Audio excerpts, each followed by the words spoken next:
শুভ বিকেল বন্ধুরা। স্ট্রোক এখন জনপ্রিয় একটি রোগ, কেননা ঘরে ঘরে এখন স্ট্রোক দেখা দিচ্ছে।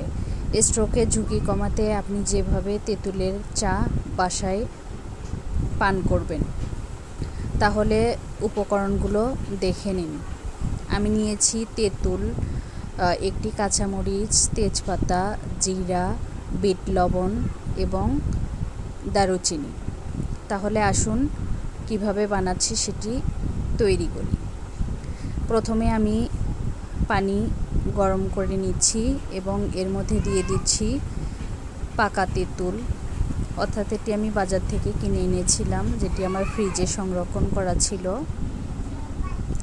এই যে এখন দিয়ে দিচ্ছি তেজপাতা এবং গোটা জিরে দিয়ে দিচ্ছি।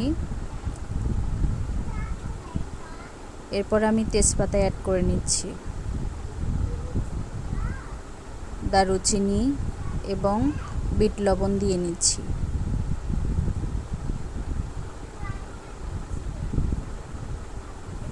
এখন দিয়ে দিচ্ছি কাঁচামরিচ, যেটিকে আমি ছোট টুকরা করে কেটে দিয়েছি এবং কিছুক্ষণের জন্য আমি এটি বয়েল করে নিচ্ছি। এবং আমি পরিমাণ মতো চিনি দিয়ে নিচ্ছি। আপনারা যে রকম চিনি খেতে পছন্দ করেন সে রকম চিনি অ্যাড করে নেবেন। তো দেখুন, এখন আমি ঢাকা দিয়ে রাখছি কিছুক্ষণের জন্য, অর্থাৎ 5 থেকে 7 মিনিট আমি বয়েল করে নেব এবং একটি ঘুটনি দিয়ে সব উপকরণগুলোকে ভালোভাবে মিশ্রণ করে নিচ্ছি।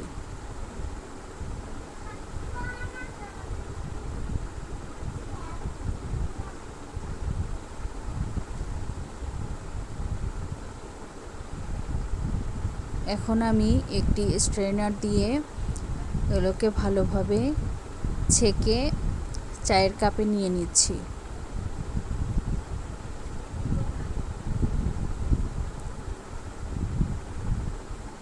আপনারা অবশ্যই বাসায় এটি চেষ্টা করে দেখবেন।